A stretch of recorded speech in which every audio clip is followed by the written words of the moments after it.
here's the big idea, really big idea. Everybody in the world has to decide where they're going to locate their family. They have to physically, they have to decide where they're going to locate their themselves in cyberspace, their mind. Are you going to watch Facebook all day long? You're going to read Twitter? Are you going to be on YouTube? You're going to go to Rumble? Are you going to look at Instagram? Right? Where is your mind? Right? And then the third question is, where is your business? Are you going to run a yoga studio in Miami? How about a yoga studio in New York? How about, are you going to run a farm in Zimbabwe, a ranch in Argentina? Are you going to buy a company that has business interest in China? How about owning a bunch of businesses in Ukraine or Russia, right? So where is your P&L, right? And the fourth big idea is, where is your balance sheet? But now, where are you going to save your money? Are you going to save it in U.S. sovereign debt? Are you going to actually store it in gold? Are you going to buy land? Where? In California, in Ukraine, in Russia? Where? In Florida, right? Are you going to buy S&P index stocks? Are you going to buy Bitcoin? Are you going to buy art?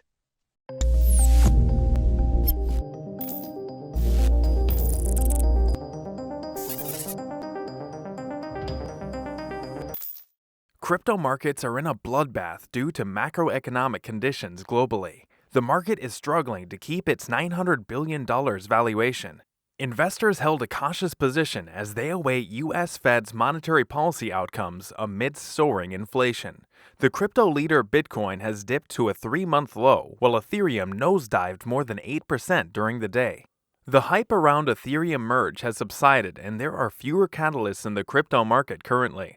Also, the strengthening in the U.S. dollar has further acted as a spoilsport in dampening global markets' mood, making cryptocurrencies vulnerable too. Hello and welcome to Money Talks. In today's video, Michael Saylor updates about the Bitcoin crash and the future of crypto, along with his outlook on other major financial assets like gold, silver, bonds, and the U.S. dollar. So, there were conventional answers to all these questions, Brian, and they kind of worked for, there was an answer to this question before 1914. There was an answer to this question between Bretton Woods and 1971. There was an answer to this question from 1971 till the year 2020. In 2020, it's like, the answer, 60-40 bond portfolio, buy the S&P index and like a portfolio of diversified bonds and you're good. Okay, there was an answer. The answer kind of got confusing after 2020. The answer got confusing for a lot of businesses, for a lot of people. And so, highlight of the year? The highlight of the year is people were stunned from March of 2020 to March of 2021. And from March of 21 through the middle of 2022, they're all starting to get their bearings. And they're like, well, I guess, what is Bitcoin? A digital commodity?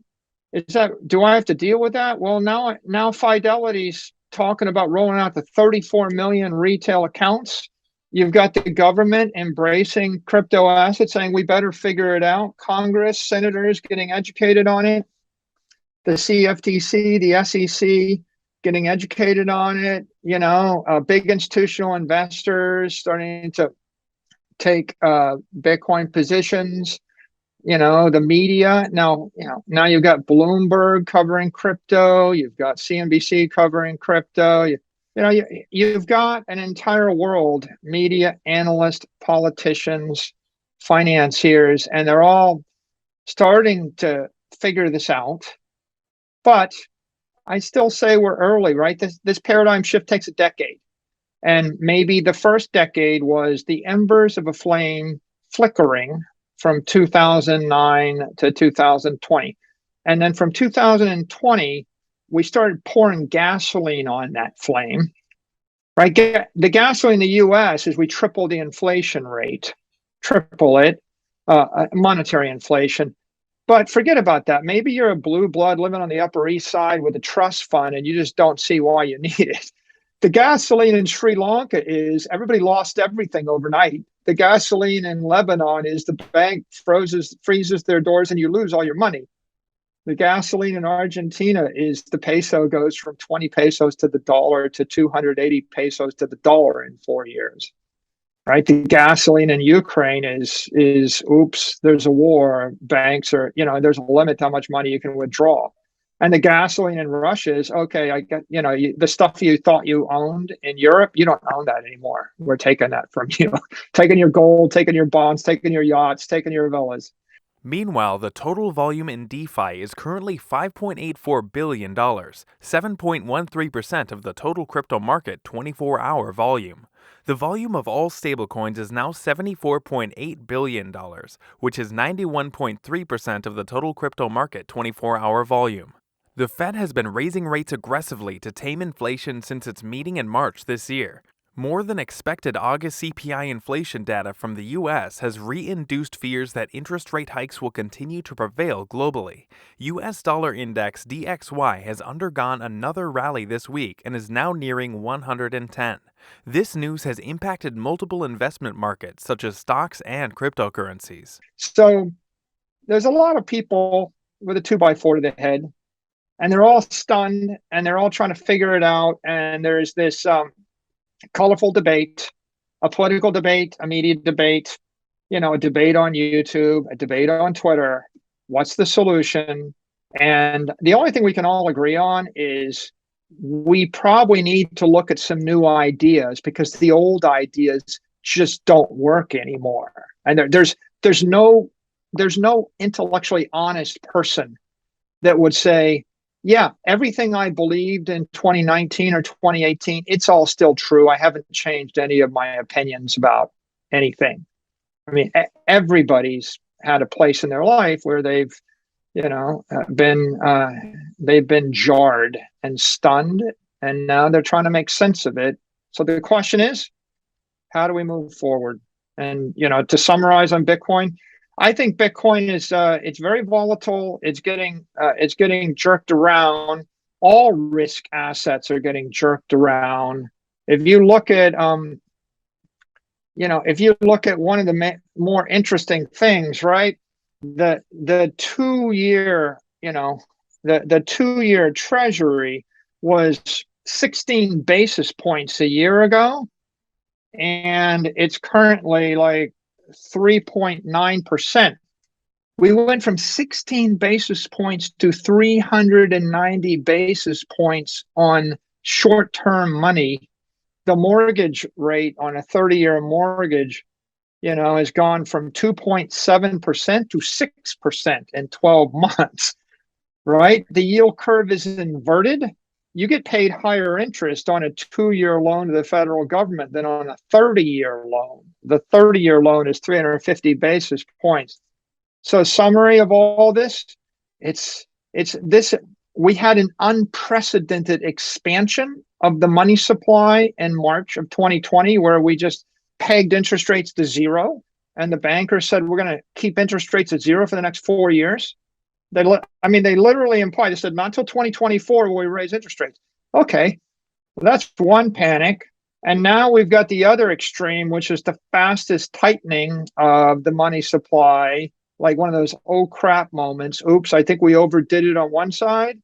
Now we overdid it on the other side. And what you see is risk assets. They're all getting hammered down, Bitcoin included. But look, all financial assets, bonds hammered 20%, NASDAQ hammered 30%, S&P, gold hammered, silver hammered, and Bitcoin hammered. After the successful completion of the merge ETH, prices fell on the sell on the news phenomenon. This was followed by a decline in prices of other cryptos. Since all the hoopla around the merge has abated, the short-term traders who bought ETH in the anticipation of positive momentum and to get the forked tokens have sold their positions after the event. This has led to a significant drop in prices. The second largest cryptocurrency, Ethereum, has been down by 24% over the last week. The slump might be due to soaring inflation, fear of recession, and anxiety around the Federal Open Market Committee's meetup on the 21st of September over the next interest hike. So last point I make, we compete against companies 100 times as big as us. Oracle, 100 times bigger than us. They're up 25%. IBM's up 3%. Salesforce is down 23%. S&P's down 47%. Okay, so what is the lesson of that? The lesson is we're in the middle of chaos. There is no place to hide. Your choice is you could buy gold, but gold is dead metal and it's just getting ground into the dirt, right? I can seize your gold. Gold is the half-life of money, and gold is 35 years. And you can't put gold on 8 billion iPhones.